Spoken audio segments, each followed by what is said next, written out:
Welcome to ஷாய் சுக்வர். இப்போ வந்து நவராத்திரி வரப்போகுது இல்லையா, அதுக்கான ஒரு தாம்பலம் கிஃப்ட், ரிட்டன் கிஃப்ட்டு தான் இது. இது ஒரு நல்ல ஒரு காம்போ. இது வந்து ஒரு பேங்கிள் பர்ஸுங்க. இதில் பேங்கிள் போட்டுக்கலாம், வேறு ஏதாவது திங்ஸ் கூட போட்டுக்கலாம். இதில் வந்து என்னென்ன நாங்கள் கொடுக்குறோன்னா, இதில் வந்து ஒரு மஞ்சள் குங்குமம் ஒரு செட்டு, மாங்கல்யம் கயிறு,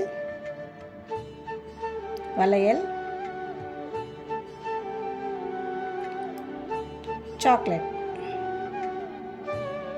இது எல்லாமே போட்ட ஒரு காம்போ பேக். நல்ல ஒரு அஃபோர்டபுளான ஒரு ப்ரைஸு. இது வந்து இதோட ப்ரைஸ் என்னென்னா வந்து 79 ருபீஸ் கொடுக்குறோம். இது வந்து ஒரு கஸ்டமர் வந்து ஒரு 10 பீஸ் ஆர்டர் வேணும்னு கேட்டிருந்தாங்க. அவங்களுக்கு அதை ரெடி பண்ணது தான் இது. இது வேணுன்றவங்க நீங்கள் வந்து மேலே இருக்க வாட்ஸ்அப் நம்பருக்கு வந்து கான்டாக்ட் பண்ணலாம். அப்புறம் வந்து இந்த சேனலை வந்து லைக் பண்ணுங்கள், ஷேர் பண்ணுங்கள், சப்ஸ்கிரைப் பண்ணுங்கள். நாங்கள் போடுற என்ன அப்டேட்ஸ்லாம் ஃபாலோ பண்ணுங்கள்.